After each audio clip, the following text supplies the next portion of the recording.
Bonjour les amis, ça me complique la vie, je n'avais pas prévu de faire cette vidéo. Aujourd'hui, j'en avais fait une d'avance hier sur le ramadan dans le football. Et vous allez me dire, il est bien gentil l'autre, mais il y a un attentat islamo. Dans les rues de Moscou, il y a des dizaines de morts, des centaines de blessés, et il nous parle du ramadan dans le football. Vous aurez un peu raison. Donc je vous fais cette improvisation rapide ce matin avant de partir. Je suis absent toute la journée.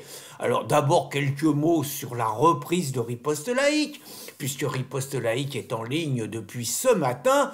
Donc, écoutez, vous avez bien répondu aux premiers appels, c'est pas mal, mais bon, faut pas s'arrêter en si bon chemin parce qu'on n'est qu'à peu près 30% de l'objectif. Et je vous rappelle que si on fait pas 100% de l'objectif, on peut pas continuer, tout simplement, et que le juge de paix, c'est dans 24 jours. Donc, je vous donne les moyens de nous filer un coup de pogne. Vraiment, ça sera une bonne action. Je vais vous expliquer pourquoi tout au long de cette vidéo.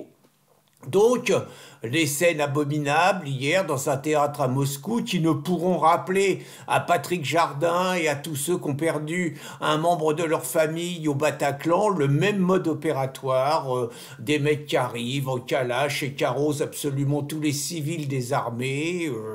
Un mode d'action islamo, quoi. Il n'y a que sur Terre pour faire des choses comme ça. Je veux dire, aujourd'hui, tous les attentats, le 11 septembre, Londres, Madrid, la France, Charlie Hebdo, des attaques gratuites, des attaques au couteau, des attaques à la voiture. Bon, tout ça, c'est toujours les islamos, c'est toujours les djihadistes, c'est toujours eux.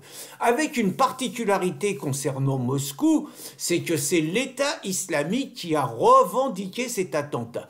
Et l'État islamique, ça vaut quand même le coup de faire quelques piqûres de rappel, l'État islamique avait décidé de déstabiliser toute une région qui géopolitiquement était plutôt favorable à la Russie. Je parle de l'Irak et je parle surtout de la Syrie, et donc largement financé et soutenu par les États-Unis, par l'OTAN, par l'Union européenne et par la France. Je rappellerai la phrase de Fabius contre Bachar el-Assad, qui ne mériterait pas d'être sur Terre. Donc, il faut dire très clairement que l'Occident soutenait l'État islamique.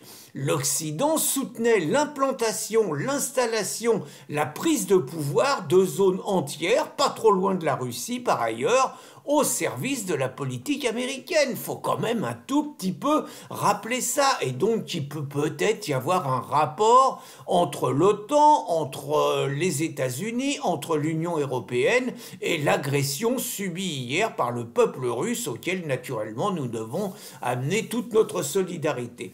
Alors, c'était aussi une époque, il ne faut pas l'oublier, où il y avait le coup des printemps arabes, dans lesquels Mélenchon, cet abruti, voyait la continuité de la révolution française de 1789 et qui nous expliquait que c'était la preuve que les musulmans c'était comme les Français et qui voulaient s'émanciper. Joli résultat. On a vu la déstabilisation de la Libye, ce que ça a donné, et la volonté de déstabiliser tous les régimes forts, plutôt laïques, pour leur substituer, à travers les printemps arabes, pour leur substituer quelque part des États islamiques. Alors tout ça est cousu de fil blanc, si j'ose dire. Le but est de pousser Poutine, d'abord c'est d'agresser Poutine sur son propre sol, c'est de montrer aux Russes qu'ils peuvent les frapper à tout moment, et c'est aussi quelque part de pousser à une escalade de la guerre que l'OTAN, que les États-Unis, que l'Union européenne, que Macron appelle de tous ses vœux.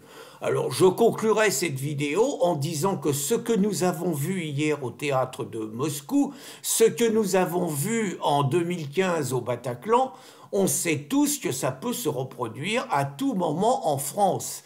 Et je poserai la question qui tue, je poserai la question de savoir combien y a-t-il en France de musulmans capables de prendre une Kalachnikov et de commencer à arroser n'importe où, que ce soit dans la rue, que ce soit dans un théâtre, que ce soit dans un cinéma, que ce soit dans une école, que ce soit dans une rencontre sportive, que ce soit lors des Jeux Olympiques.